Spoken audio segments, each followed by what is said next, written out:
Minister signals a move to resurrect a national internet gateway and stronger online controls.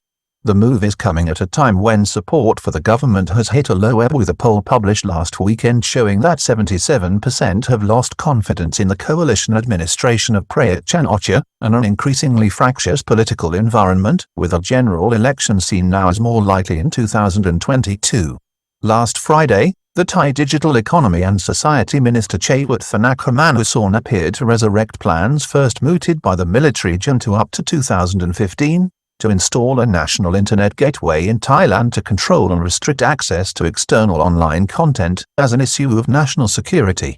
The minister cited a rise in criminal complaints concerning illegal online scams and gangs operating from outside the kingdom from bases in Cambodia as reasons for the move, which would be similar to a proposal also being pursued by Cambodian authorities, and interpreted by many analysts as introducing a Chinese approach to internet control, policing and regulation.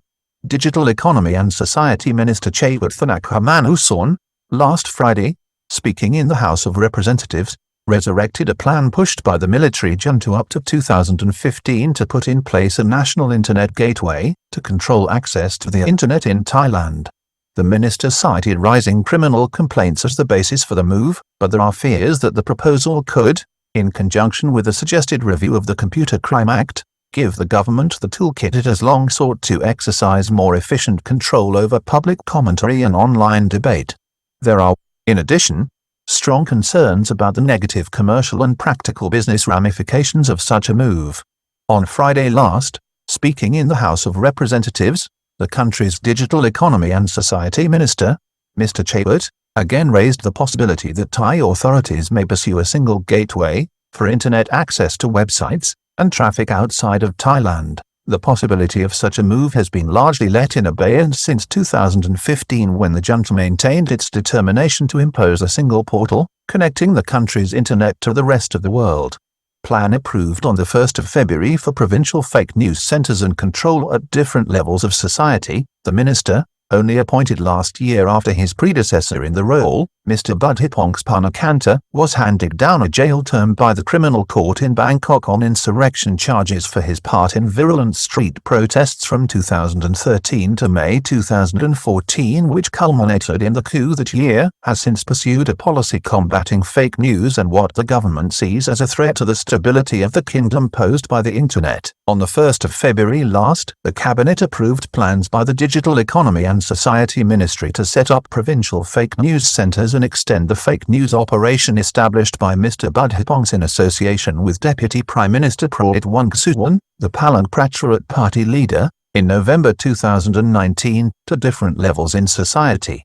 Current government has repeatedly made forays to extend its power to regulate online news output. Since then, the Thai government has repeatedly mooted plans and initiatives to extend its control over news commentary in the kingdom, with a proposal in February 2020 for a central news service to coordinate and control the flow of news linked with emergency situations that develop within the country.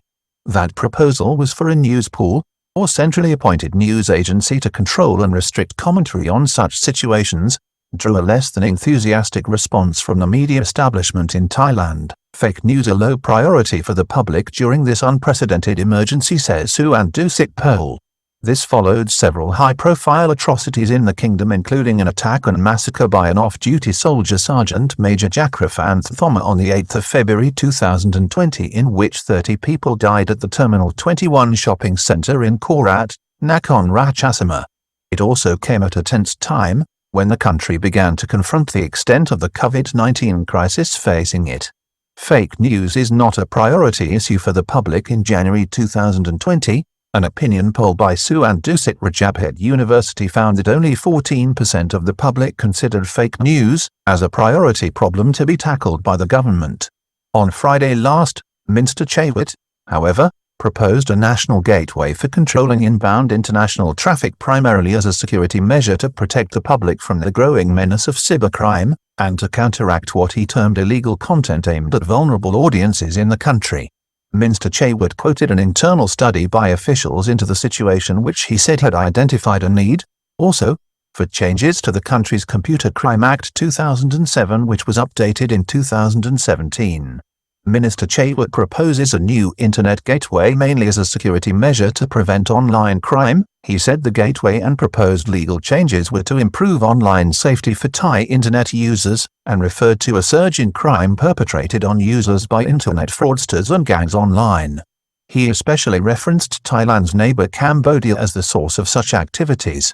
Along with considering amending the Computer Crime Act, the government is studying the possibility of using a single internet gateway as a tool to better control the flow of illegal information online to improve the safety of internet users, he explained. Minister Prayut proposes a new internet gateway mainly as a security measure to prevent online crime. He said the gateway and proposed legal changes were to improve online safety for Thai internet users, and referred to a surge in crime perpetrated on users by internet fraudsters and gangs online. He especially referenced Thailand's neighbor Cambodia as the source of such activities. The government has been working to curb cybercrime. Over the past year, police have busted 3,000 to 4,000 such cases with the help of their Cambodian counterparts. Minister Prayut told his parliamentary and media audience that a crackdown was underway on such gangs targeting Thai users from Cambodia, and thanked the authorities in the neighboring kingdom for their cooperation and help in hunting down such gangs so that they may face justice in Thailand. Internet gateway plan first raised by the junta government after the 2014 coup, but ran into a wall of criticism based on human rights and business efficacy. The proposal for a national internet gateway in Thailand was first pursued seriously in 2015 after the National Council for Peace and Order, the former military junta, came to power in the 2014 coup. The proposal was doggedly adhered to by government officials in 2015 even as it ran into a wall of complaints and criticism from both the private sector and internet operators in Thailand, including foreign firms. As well as being seen as a regressive step in terms of human rights and freedom of expression in Thailand, the move towards a national internet gateway is seen also as posing a technical challenge to media and digital business operators in the country, and as it will result in lower internet speed times as well as other potential network complications because of the lack of flexibility associated with such an architecture. Thailand is currently in the middle to lower half of the table when it comes to worldwide internet speeds, being ranked from 82 to 72 in 2020 and 2021 surveys among 100 countries worldwide. Former minister warned the move would stifle Thailand's plans to become a regional digital hub. In 2015, when the government appeared to be pursuing the National Internet Gateway proposal, a former Pheu Thai Party Minister for Information and Communication Technology, Anudith Nakornthap, warned that the proposal would seriously hamper any hopes the kingdom had of becoming a digital technology hub in Southeast Asia. Technical experts have also warned that a single gateway scheme or plan for connecting the kingdom to the world will substantially increase the risk of glitches and the possibility of firms connecting with sites and services outside the kingdom experiencing technical problems.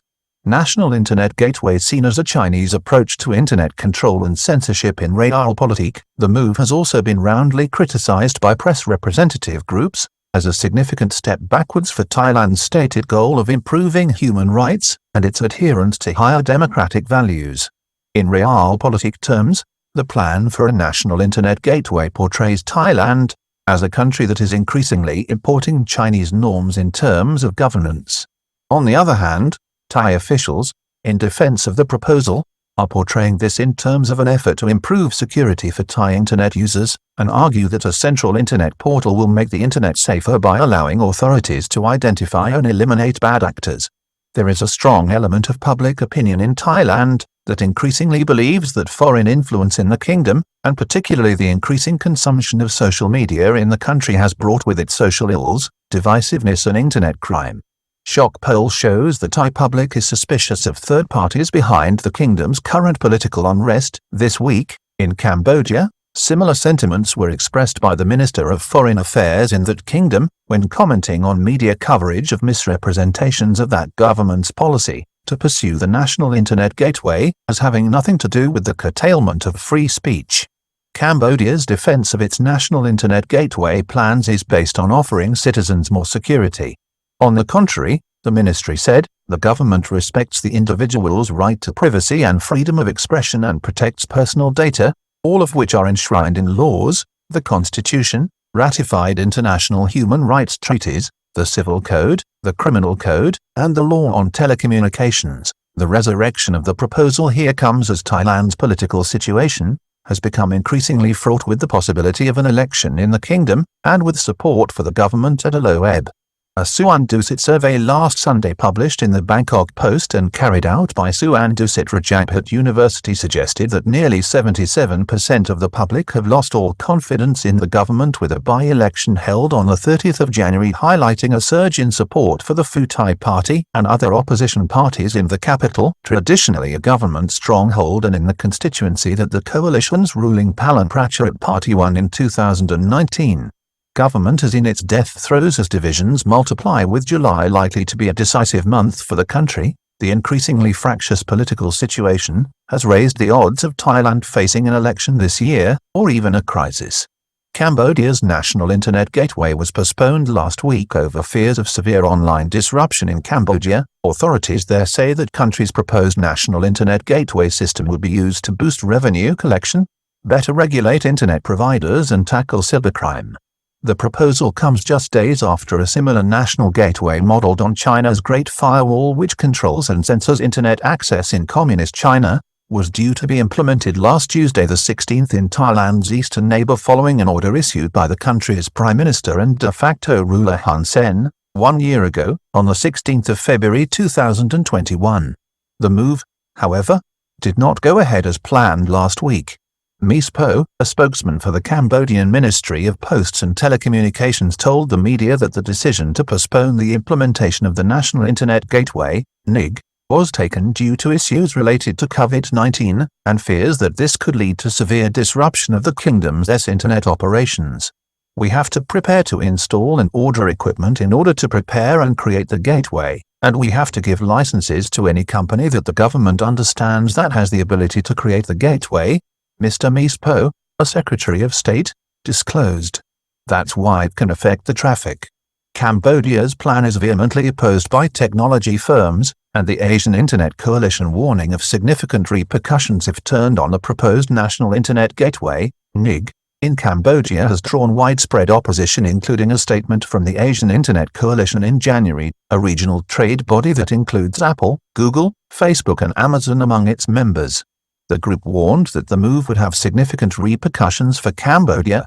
We urge the Ministry of Post and Telecommunications to take the time to hear the concerns of industry experts and stakeholders, said the body's managing director, Jeff Payne, in a press statement. The NIG decree will restrict Cambodians' ability to access a free and open internet, and greatly harm the country's nascent digital economy. National Gateway would give Thai authorities a chokehold over the internet, and an ability to ban sites. A national gateway here would give Thai authorities what technical experts have described as a chokehold over the country's internet traffic. This could be particularly aggravated by legal changes, which may allow officials the power to bypass the courts to deploy blocks or bans on certain online media. The plan would see all internet traffic routed through one single portal, which would be managed and regulated by the government in Thailand. Commenting on Cambodia's planned National Internet Gateway, NIG, human rights groups there have dismissed the government's claims that the move was linked to security, social order, culture, traditions and customs in defense of the proposal. These are seen as codwords or parlance used by the country's ruling Cambodian People's Party to suppress political opposition within the country. Opposition groups and activists have linked the proposed gateway to China's steadily rising influence in Cambodia, which is increasingly seen as a one-party political state, ruled by Prime Minister Hun Sen, who has held office for 37 years, and has been Prime Minister for over 23 years. Cambodia's plan is being seen as political repression, just as the Chinese Communist Party and state apparatus in Beijing has used its internet controls. China has, in recent years, under the leadership of Xi Jinping, enhanced its internet censorship capability as the communist country has become more nationalistic and cut off, with entrenched anti-Western views on the rise. In Cambodia, analysts see the significant gains made by the opposition 9 years ago in the 2013 election there, which gave the government a scare, as driven by social media agitation.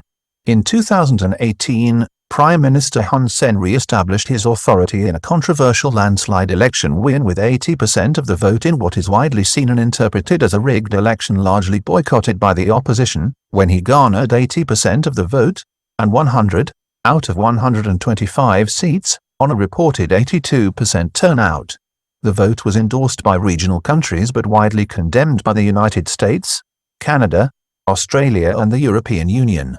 Thai authorities already have strong powers to exercise control over the internet since the coup. The resurrection of plans by the Thai government for a national internet gateway, at this time, comes after authorities in the kingdom from 2017 to 2018 increasingly enhanced the government's control over the internet by requiring all internet account users to supply ID and by using the powerful provisions of the Computer Crime Act and the powers vested in the National Broadcasting and Telecommunication Commission (NBTC), which licenses all media players and internet service providers in Thailand to comply with already robust legal restrictions on free speech laid down by the country's civil and criminal code. Since the 2014 coup, Thailand's standing in relation to a free press has deteriorated even as the population has become more engaged with politics and more aware of the media environment.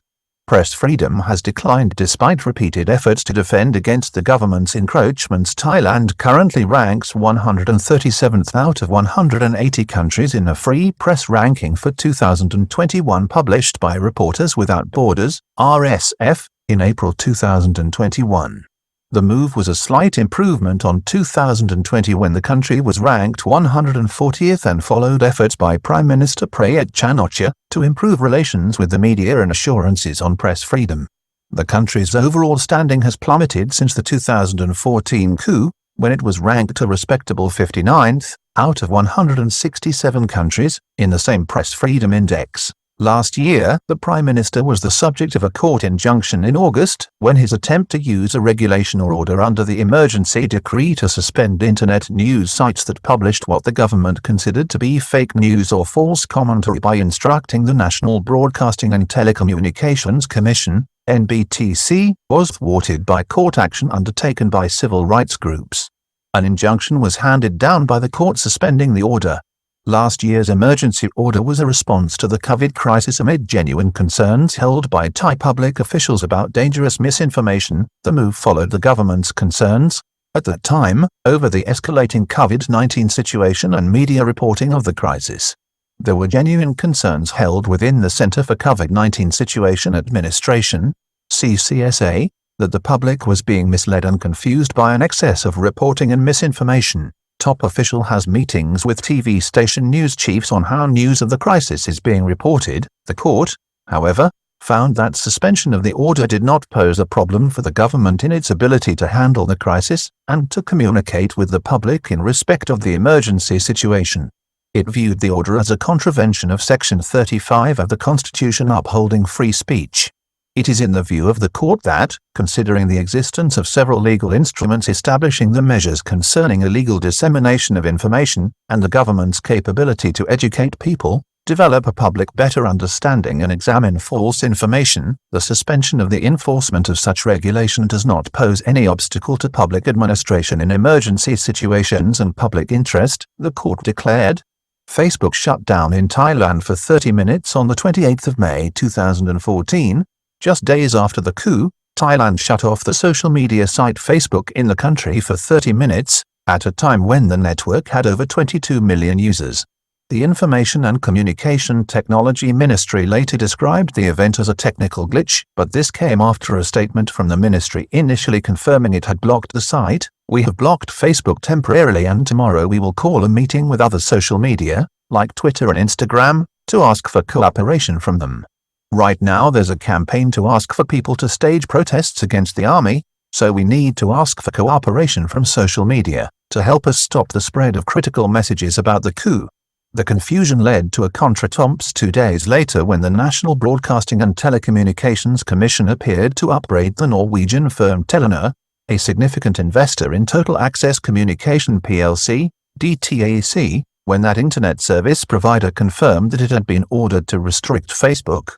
If Thailand has such great problems, Telenor should invest in another place, the regulatory agency said in a broadside against the company. Experts surmise the problem was either linked to a breach of the site's security protocol, or a simple block. It has since been suggested by some technical analysts that the outage of Facebook was linked to the HTTPS security protocol on the worldwide social network, and what some experts interpret as an effort to avoid such encryption, which would allow access to decrypted data or communications, while others have interpreted it as a test to ensure that the network can be shut off by authorities in the kingdom as a matter of last resort. Pornhub is shuttered in Thailand as ministry blocks access online to its 10th largest market in the world. Thai minister defends ban on world adult site Pornhub's move sparks nationwide protests against the move. In November 2020, when Thailand blocked the porn site Pornhub, that service was blocked on HTTPS but was still functioning for some time on the HTTP protocol. The Digital Economy and Society Ministry made no apologies for its action in that case, which led to some colourful protests from irate users of the site in Bangkok. Thailand was the adult content site's 10th largest market. Court orders to shut down content on Facebook and other services have been sought and obtained. In August 2020, Facebook, on foot of a government and court order, blocked access to a Facebook page in Thailand with over 1 million users, which regularly published content critical of the country's monarchy. This followed a showdown with the internet giant in May 2017 where the government wrote to the Thai Internet Service Provider Association, TISPA, warning that its members must immediately take steps to shut down access in the kingdom to Facebook on the 16th of May 2017 in an instruction issued days before, if it failed to remove access to 131 linked pages on the site. Facebook had earlier complied with the government and removed 178 posts or pages from a list of 309 handed to it. Threat to shut down Facebook again in 2017. The instructions to the internet service providers, if carried out, would have cut off access to the CDN or content distribution network of Facebook, leaving users with an internet error. However, despite the internet giant's failure to remove the content in Thailand, the social network, which opened a Thai office and subsidiary operation in the kingdom in 2015, remained online without disruption. 10 days earlier, however, the kingdom was left without access to Google, Gmail, YouTube in what service providers told the Thai public was a glitch caused by maintenance problems. When Facebook opened its base in Thailand in September 2015, the company's vice president for the Asia Pacific, Dan Neary, told the press that Thai users used the service 3 times longer than the average global user for the network. The social network had over 30 million users, a figure which had grown to over 51 million by 2020. Plans to shut off Telegram emerged during street protests in 2020 as the government was forced to retreat in its attempts to close down online news sites. In October 2020, a leaked official document marked Very Confidential was shared on social media detailing the government's plans to cut off access to the popular Telegram messaging app, which, it was reported, had been used widely in anti-government street protests which erupted in Bangkok that month. At the same time, the government took action against 4 media outlets, Voice TV, Prayut Chan, The Standard and The Reporters, in court to have the media outlets shut down for their coverage of the street protests. Initially, the then Digital Economy and Society Minister, Mr. Budhipong, said that the criminal court in Bangkok had granted the government such an order under an emergency regulation promulgated a week earlier, but on the 21st of October 2020, the criminal court rejected the government's application on the basis that it represented an infringement of Article 35 of the 2017 Constitution concerning press freedom.